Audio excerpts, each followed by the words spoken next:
Une anthropologue chez les archivistes?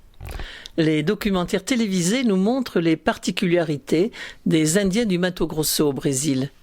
Mais que sait-on des singularités des archivistes dans un service d'archives en France? L'anthropologue Anne Bott a enquêté sur le sujet. Et c'est aux archives départementales à La Rochelle qu'elle nous a fait découvrir la vie des archivistes confrontés à l'éternité et à l'immensité matérielle.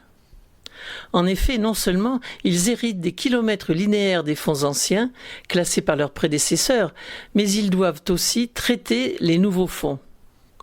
Comment ces gardiens du patrimoine parviennent-ils à s'organiser, à trouver leur place, à ne pas se décourager dans ce milieu où le temps perd tout sens ordinaire?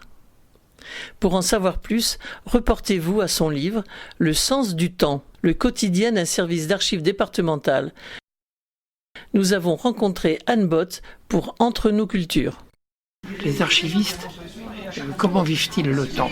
Alors les archivistes vivent le temps de manière assez différente du reste de la société, parce qu'ils travaillent pour l'éternité, vu que leur travail, il y a peu de chances d'être repris, et ils travaillent sur des documents qui vont être conservés éternellement.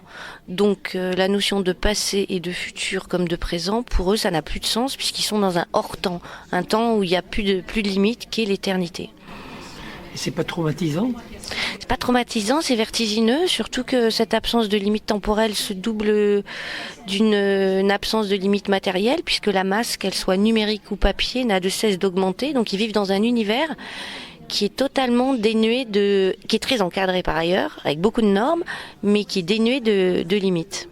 C'est également un peu un univers parallèle, je crois, parce que le papier disparaît au profit du numérique. Alors c'est pas vraiment un univers parallèle, parce qu'il y a beaucoup de gens qui impriment dans les administrations, on imprime 2 fois plus puisqu'on a peur que le numérique soit perdu, ce qui est pas totalement idiot, parce qu'il risque d'y avoir des espèces de lacunes où il y a quelques années, voire quelques décennies où on n'a pas sauvegardé les documents numériques. Et ce qui est intéressant dans le numérique, effectivement, c'est le côté virtuel, c'est-à-dire qu'avant un document était unique et maintenant il peut être dupliqué à l'infini, le document qu'on récupère sur Internet. Et consulter n'importe quand. Voilà. Ce qui est un petit peu traumatisant pour les gens qui vont consulter, parce qu'au lieu de toucher le papier, qui apporte un certain sentiment d'appartenance. Disons que l'émotion n'est pas la même. C'est sûr que l'émotion devant un écran et devant le papier est différente, mais si la numérisation n'a pas été mise en place, les documents seraient trop abîmés en fait. C'est pour les sauvegarder, entre autres. Hein.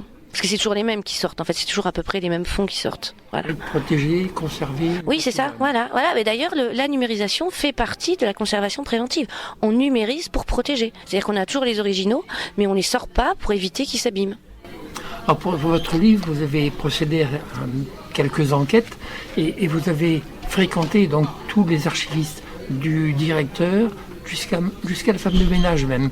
Et la femme de ménage a un rôle important dans les archives. La femme de ménage a un rôle important dans les archives, dans la mesure, en tout cas dans ce service, dans la mesure où c'est elle qui passe tous les jours dans les dépôts. Donc c'est elle qui voit s'il y a une ampoule qui est grillée, s'il y a une fuite d'eau, s'il y a des souris, s'il y a des moisissures.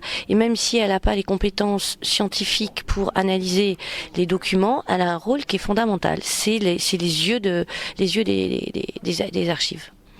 Votre livre s'appelle comment? Le sens du temps. Le sens du temps. Merci beaucoup. Merci à vous.